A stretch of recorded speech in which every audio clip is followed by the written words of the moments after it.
episode brought to you by Stamps.com. Why go to the store to get stamps when you can have them printed right at home for your convenience?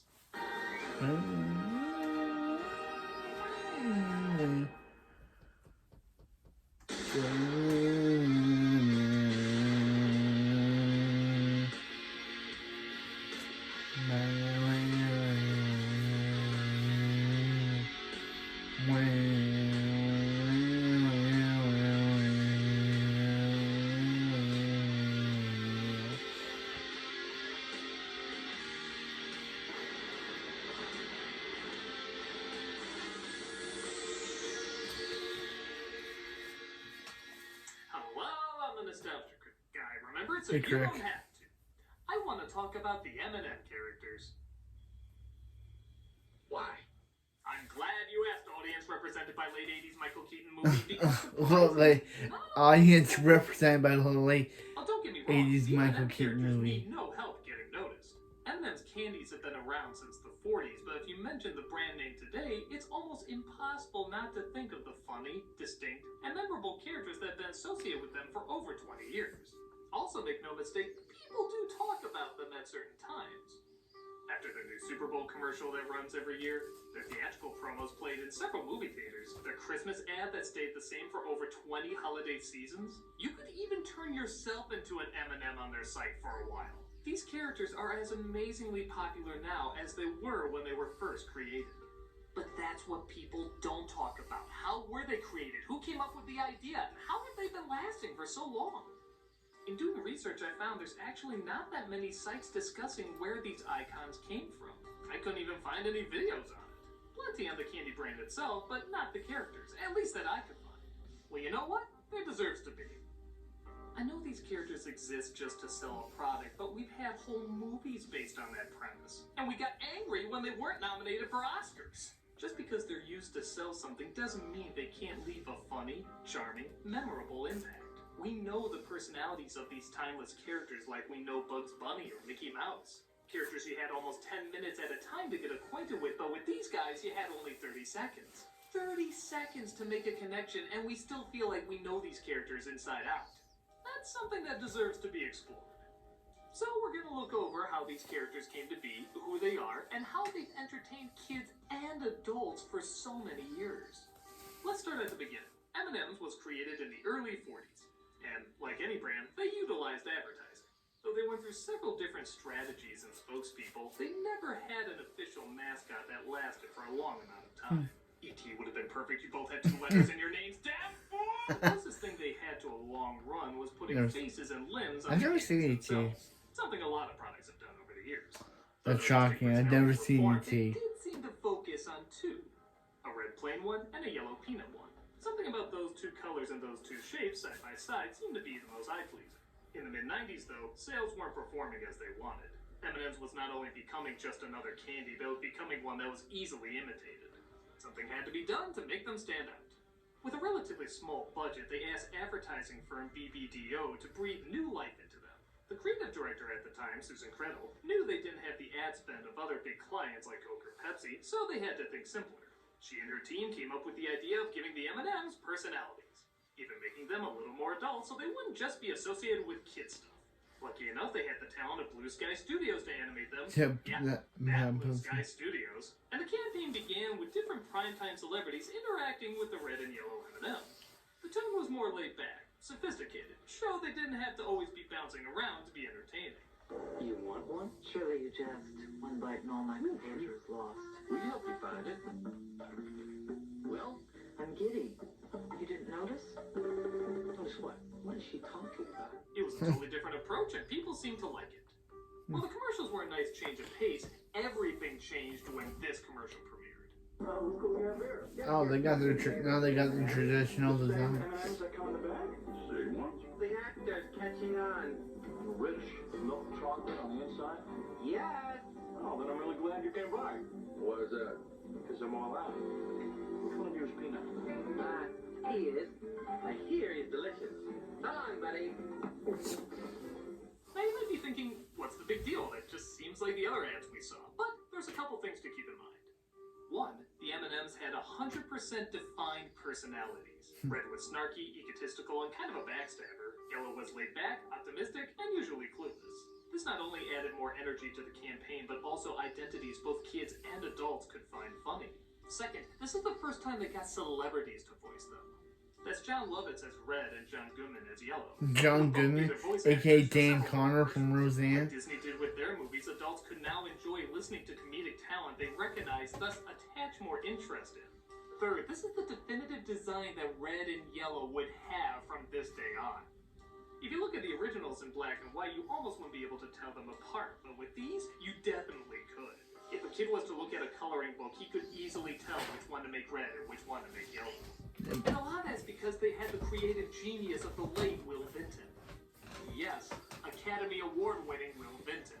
Founder of Claymation, creator of the California Raisins, animator of that disturbing as hell Mark Twain movie. Mark What's your Twain. name? The legend himself. Though he's best known for stop motion, he found he liked trying out different art forms and discovered he was really good at computer animation. So he took his shot at this, and I guess if you really look at them, you can see the resemblance to his other characters. It's no wonder the M&Ms almost seem cinematic, as it was brought to life by so much cinematic talent. From there, the campaign was set up. Take these easily identifiable characters, put them with a celebrity, and just let them interact off each other. The personalities of the two were so polar opposite, you didn't need much else. You're so sweet. Give me a break. So, is it love? Yeah, love hurts. It was simple, it was funny, not too expensive, and people remembered it. In fact, the original idea was to have several commercials running at a time with a different celebrity in each one. But again, costs were limited, so they would usually just pick one that had good comedic timing and use them in several continuing ads. People like Steven Weber, Dennis Miller, Tia Carrere, and my personal favorite, Patrick Warburton. You're eating M&M's? Wait, Patrick Warburton? You don't eat your own kind, it's unnatural. Yeah, give me. Crispy. Give me the bags. Oh, it's just disturbing. Over the years, the voices of the M&Ms would switch out too. Red, for example, was replaced by Billy West, and Yellow was replaced by J.K. Simmons. Ooh. Yep. J. Jonah Simmons. Jameson He still himself. voices him even to this day. But this was only the beginning for the candy-coated family. Many more were about to join the literal colorful cast. And much more good, clean wholesomeness was on the way. I'm feeling something for green. I don't know what it is, but I just got tingle down my legs. Once I feeling something for green, my legs were tingling. With Red and Yellow going over so well, it only made sense to expand the M&M family. In 1995, a contest was held for what would be the new M&M color. The results came in overwhelmingly blue, so it was decided they should give him a personality too. Blue, voiced then by the late Phil Hartman, was the only other nut Phil Hartman. Troy McClure and Lionel Hutz. R.I.P. to the man. He was the cool guy. Everything went his way, and Red and Yellow were He always didn't deserve the death he got. This also made him the most boring character.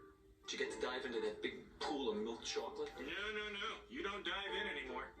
He doesn't sound like him. Make you wade in there with a buddy. Oh, bummer. Well, He isn't. that cracks his show. It's kind of like writing Superman or Mickey Mouse. It's just tricky to write for someone who's supposed to be so perfect. There's certainly been examples of people doing it very cleverly, but Blue's personality was only one joke. He was more successful than Red or Yellow. This is one of the reasons you don't see him in many ads by himself. The laughs usually come from what Red and Yellow think of him. They're not blue. Uh-oh. That guy kind of. King ate him. One bite, saw with my own eyes. That's also one of the reasons they dropped the plain sidekick. If they couldn't even write one of them that great, you can't really do two that great. Still, it was good to have an all-around cool guy around, I suppose. Sort of a straight man to the strange antics. But he wouldn't catch on nearly as much as Green. The feelings are coming back. Green makes me think things. Things God doesn't want me to think. Green, voiced by Cree Summer, who I don't think gave that character Take Over the World Fly. If he met Cree Summer, apparently. Mint or peanut butter brand. Her main thing was she was the sexy one. Because DeviantArt is writing commercials now. Well, my new movie's opening. And no, Dennis, I don't remove my shell. Of course not. So I'll be honest, at first I didn't really like Green because back then, whenever a girl entered an all-boys club, she was either forgettable or just the sexy one. Looking back though, she's actually not as bad as I remember. First of all, she does have a personality. She's kind of a diva, has a glamorous confidence to her, but is also pretty cynical. I don't know which one's worse. Thanks, guys. I needed that. Pathetic. Come buy a bag. Honestly, I'd argue she has more personality than Blue. Secondly, a lot of her character is based around one big in-joke. In the 70s, an urban legend arose that green M&Ms make you horny. How, why, who, Yeah. nobody explains, but let's be honest, is that really the craziest thing you heard from the 70s? There was even an ad that almost straight up addressed it. Question, Sugar. Yes, Dennis. Is it true what they say about the green ones? That's an ugly rumor. It's a lie. How did this thing get started? Okay, so you're not lying. Lime? Where do you get your gossip? Knowing that starting out actually makes a lot of this pretty clever. And honestly, a sexy M&M is just funny to me.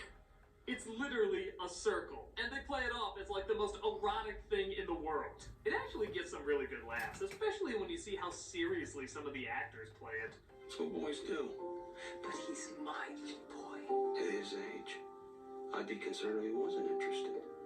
Why do they have a picture of a green M&M? M&M? Jokes, and to the character's credit, everyone stripped down at some point, usually on multiple occasions. Don't, eyes down. Nothing to see here. Correct once again. She actually gets funnier the more I look back on her. The next one on the list is Orange. Oh, you're that new crispy M&M's guy, huh? What are you trying to get me killed? Orange is my favorite character. Voiced by Eric Kirchberger, Orange represents the crispy brand and the pretzel brand. His whole character is, he's super paranoid. Where the others are good at smoothly avoiding being eaten, he's just freaked out by everything.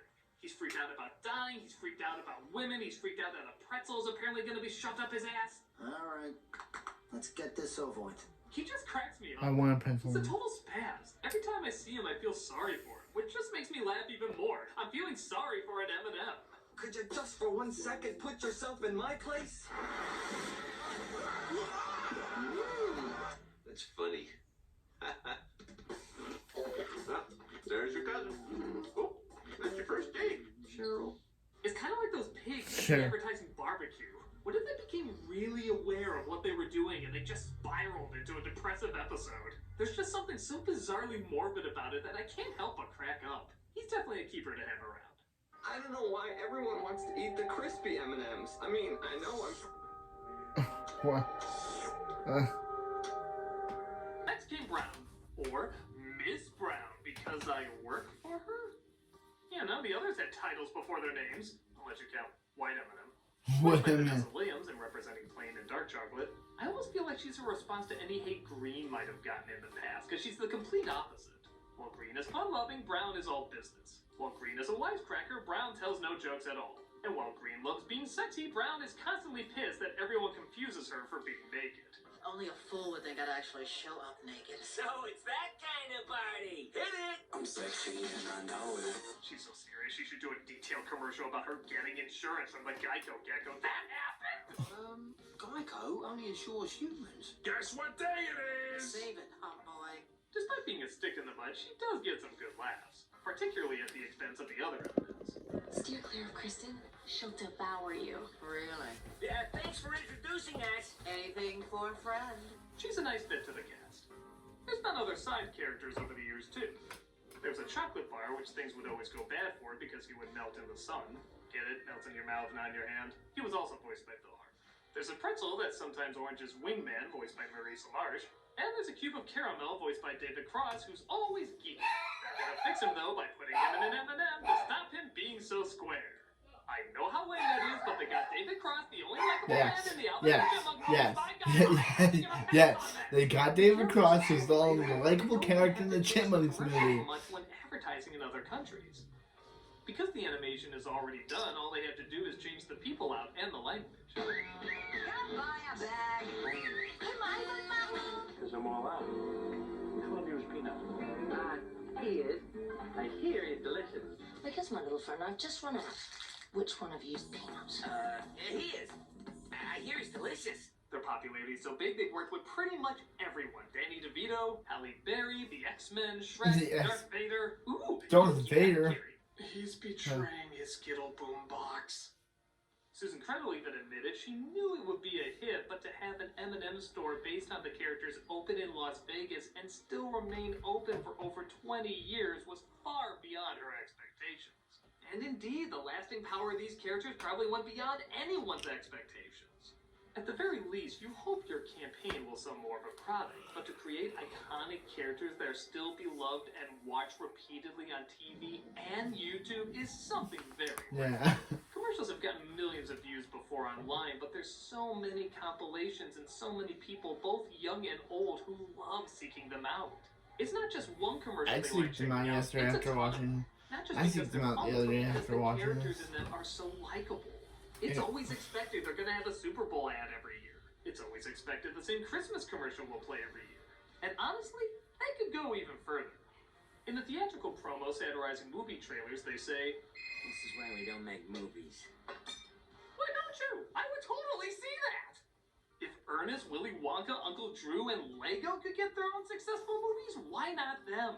The characters are already set, they work great off each other. If the goddamn Geico cavemen could get their own show, yeah, that's right, Google it, actually don't. These guys could work great in a movie. Okay, so it's a successful campaign with successful characters. Why is that a big deal? We've seen other product mascots last a long time, even longer than them, in fact. Well, here's the thing. The M&M's mascot combined 3 things that I can't think any other product mascot combines. 1, there's some of the few commercial characters that have looked exactly the same for over 20 years. Lots of characters last for a while, but they usually change with the times. True, at first they had to find their fitting, but within a year, they got it. And once they had that definitive look and personality, they kept it exactly the same for over 2 decades. That rarely happens. 2, they're surprisingly fleshed out characters. Even the best food mascots like Tony the Tiger or Ronald McDonald. They're positive icons that sell their products, but they're not 3-dimensional enough to write a movie or a show around. These characters are. Even though they're simple, they're still very human, and you identify with them very quickly. And 3, they're some of the only commercial mascots that kids enjoy just as much as adults. Lucky is great for children, but not going to do much for adults. The Allstate guy gets a laugh out of grown-ups, but kids aren't really going to be sucked in by it. No matter what age, though, you laugh just as hard at these characters. Enough that some celebrities, who don't really need to voice them out of necessity anymore, still come back to recreate their roles every time. Even though they were just created to sell a product, they still created characters that are kind of similar to ones like Animaniacs or Looney Tunes. In fact, a lot of M&M ads have been even funnier than Looney Tune ads occasionally. For having only 30 seconds or less at a time, they created some clever, timeless, hilarious, and even at times kind of risque characters that people enjoy watching around the world. I'm not saying these are deep, complex character studies or anything, but they are funny, relatable, and imaginative icons in a field where only one of those qualifications is needed. They're commercials, yeah, but they're ones that we rely on seeing every Christmas, every Super Bowl, every time we need a good laugh. All I'm saying is a lot went into making these characters, a lot still goes into making these characters, and it's worth showing how appreciative we still are for that effort.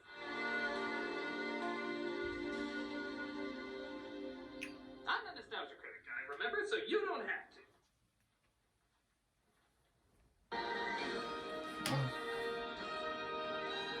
Oh, that was a good video. Okay, so next one is, since we already did X-Men, I'm not gonna do Toonami because people might say do Toonami, but after that 1 hour video, I can't sit myself down for enough.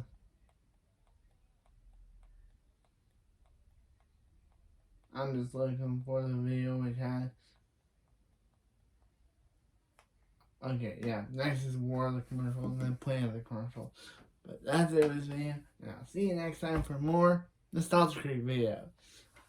I'm Beckham Reviews and Reacts, I remember, so you're gonna have to, and I'm my names.